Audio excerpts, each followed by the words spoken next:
thank you. Thank you. Thank you. Please have a seat. Thank you. Thank you. Thank you. Thank you. Well, hello, New Mexico. Christy, thanks for the introduction. And, my wife's a full-time community college professor still. Teaching. And matter of fact, she's teaching today. And, the average age of her students at Northern Virginia Community College, before that she taught at the Delaware Community College system, is 29 years of age. An awful lot of people going back, just knowing what they have to do and having a shot.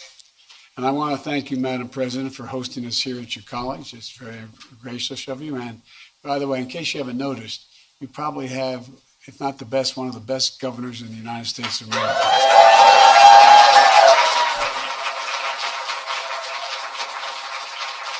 We've worked, as they say, hand in glove, because we agree on so much.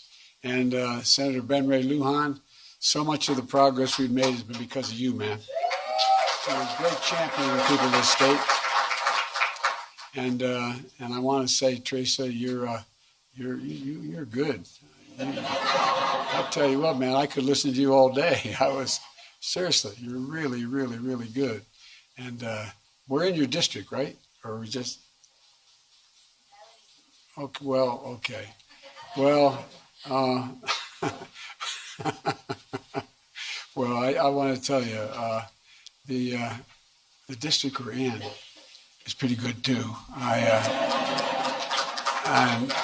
can tell you lack enthusiasm, Congresswoman, and it's really it's contagious. New Mexico's lucky to have you, for real. And the thing I really, well, I shouldn't go on. There's enthusiasm. It's one thing to be for something, another thing to be a champion of it. And Melanie, you're filling big shoes taking over for Secretary Holland, who rode down from Washington with me. She never lets me come to New Mexico unless she can oversee it. But she's doing an incredible job as our Secretary of the Interior, the first Native American to ever serve that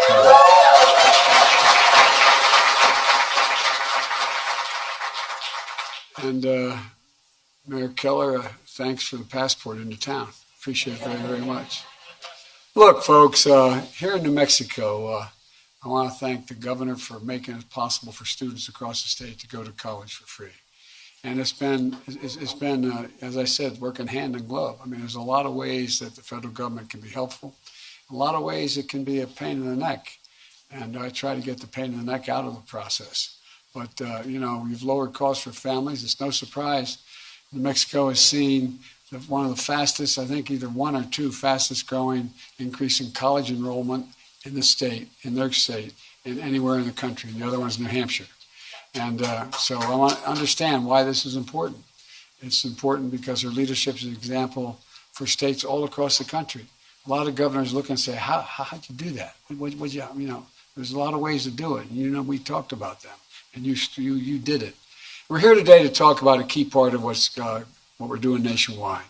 Student debt relief for millions of working and middle-class Americans who are still recovering from the economic crisis caused by the pandemic. When I announced I was going to run for the presidency this time, I made it clear that I had three goals. The first and most important goal was to give middle-class families and working-class families a fighting chance. They've been on the short end of the stick for a long time, across the board. And that's why I said, whether it's a tax policy or whether it's education policy, whatever it is, when the middle class we're going to build this economy from the middle out and the bottom up. That way the folks who are on the bottom of the scale have a shot, the middle class gets to grow, and the wealthy still do very well. There's never been a time when the middle class, work class are doing well, the wealthy haven't done very well. And the way I think about it is the way my dad talked about it, and the way so many of you at home talk about it around the kitchen table.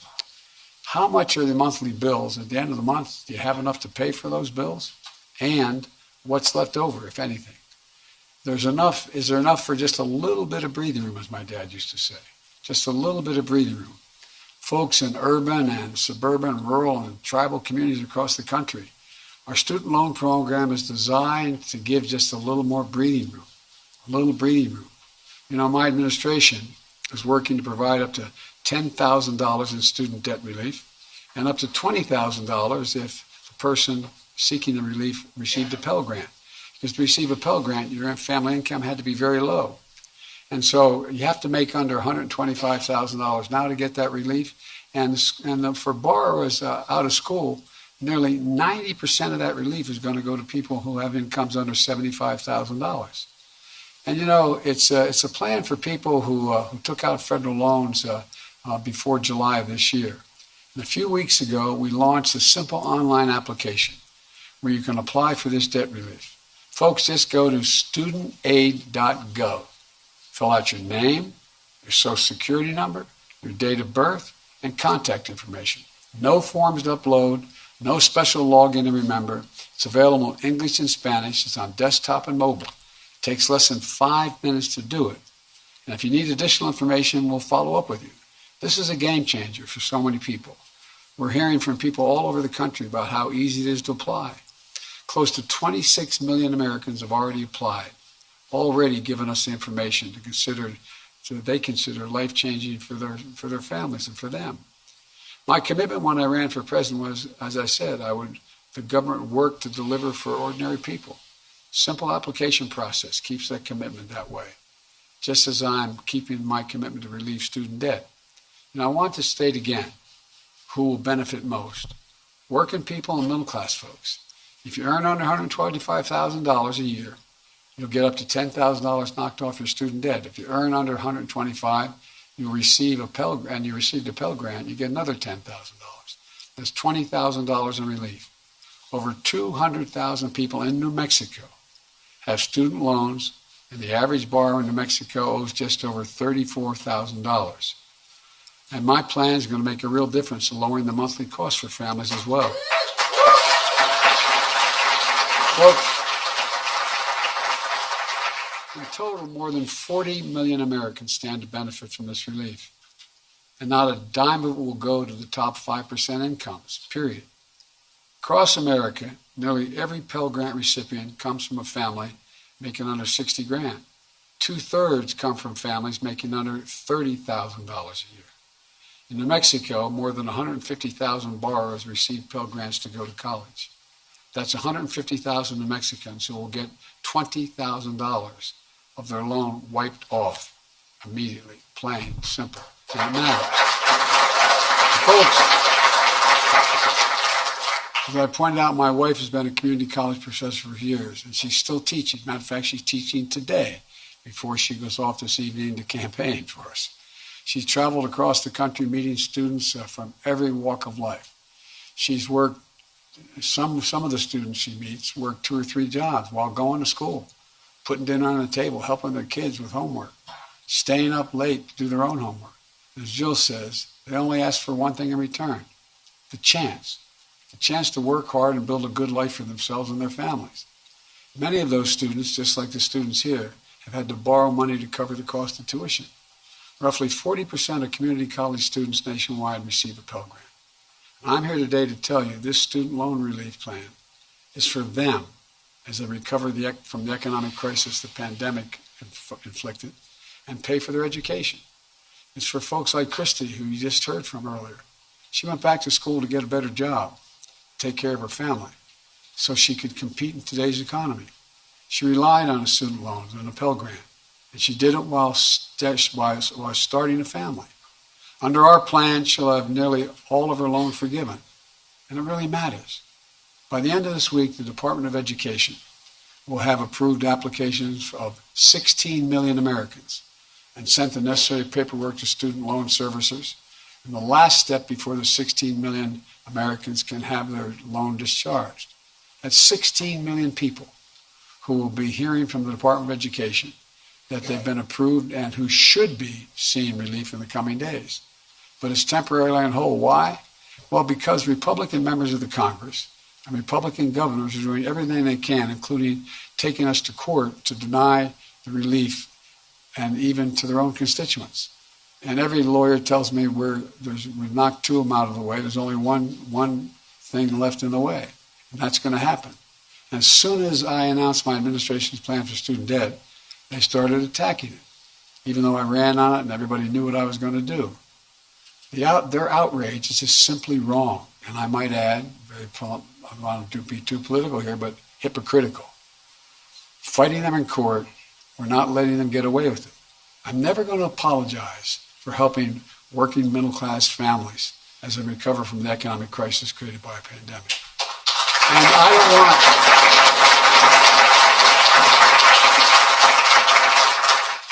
There's an awful lot of mainstream Republicans who they didn't vote for, but who I know support it, but they're a little apprehensive about their situation in the party.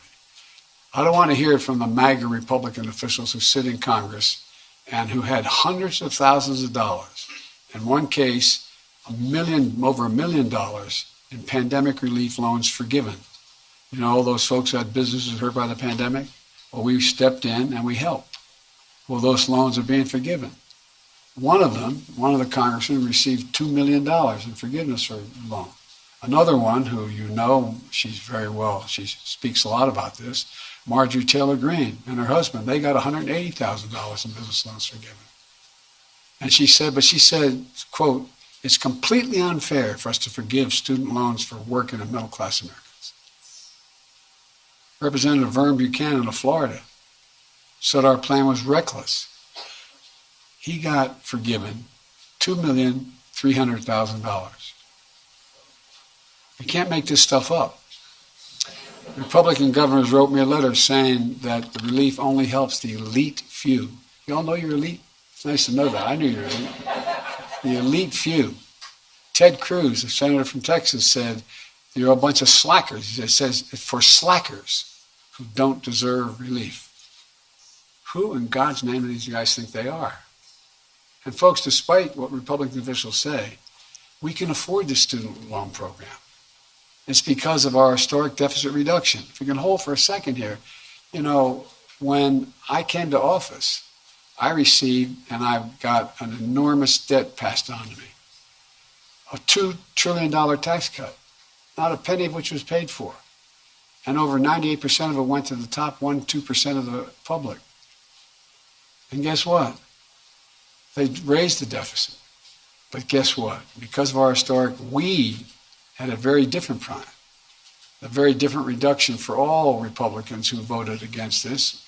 And they opposed the Inflation Reduction Act. Every single one voted against it, even though some I know were for it. Everyone voted against it.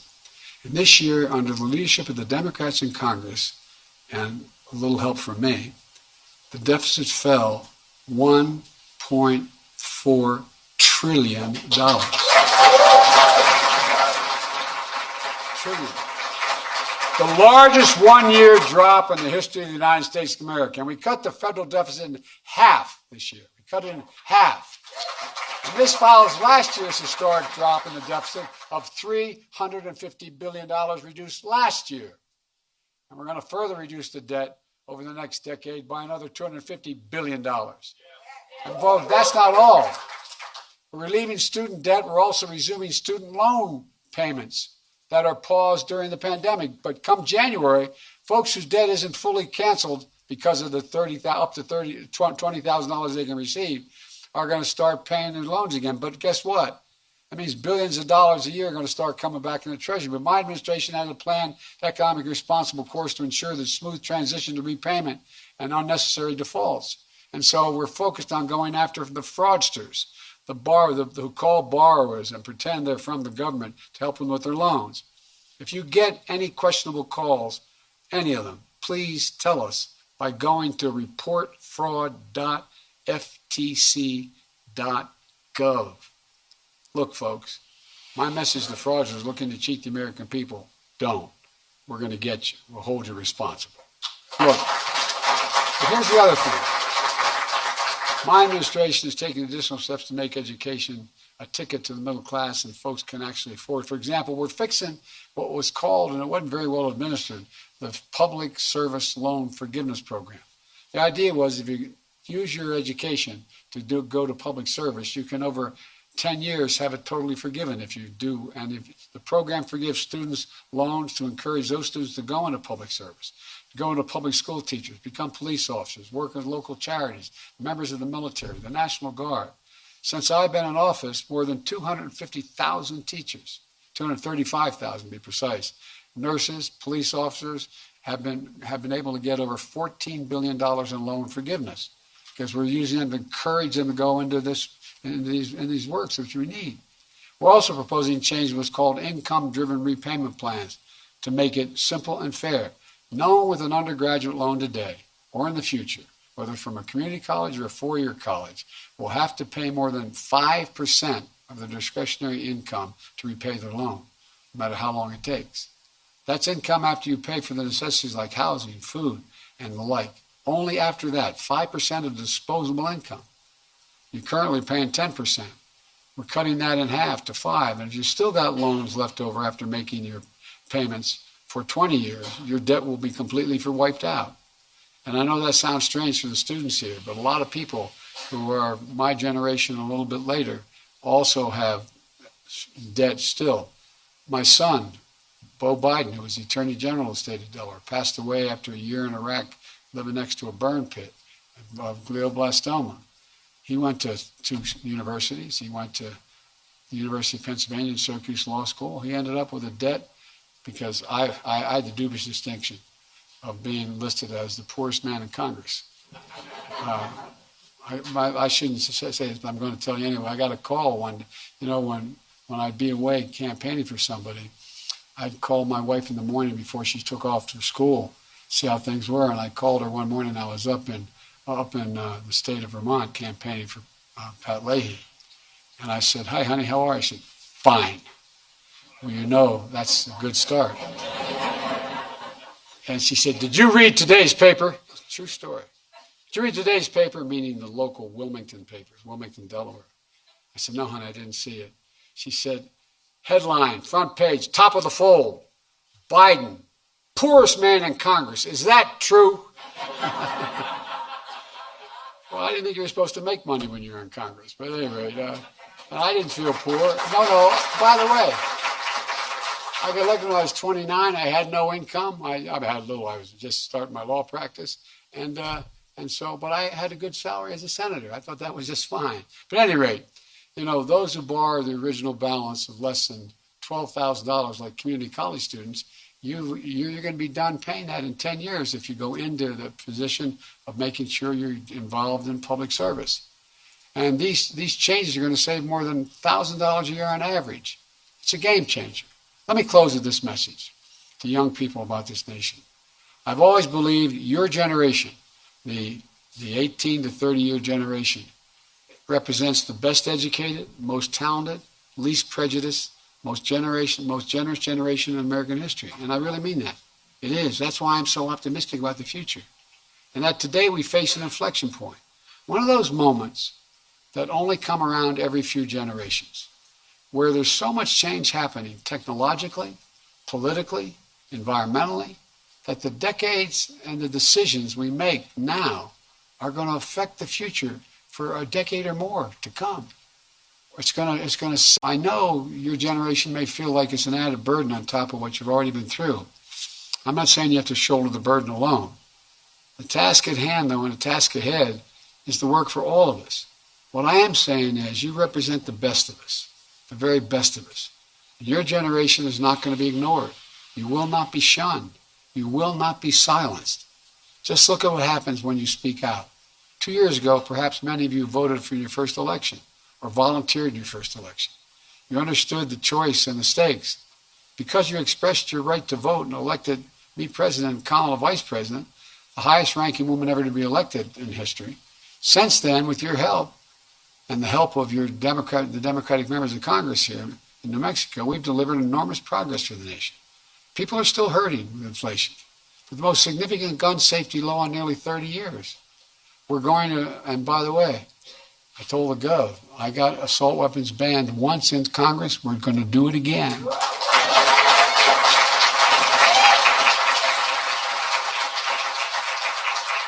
We passed the most significant infrastructure law in 70 years. The only thing bigger was Eisenhower's Highway Trust Program. The first black woman on the Supreme Court of the United States has been appointed by Congress. I've appointed more appellate federal judges who are women and African American than every other president in history combined. And the most significant commitment to climate change we've ever engaged in. And if anybody ever doubted climate change, come to Mexico the last 2 years, New Mexico the last 2 years. You see what's happening.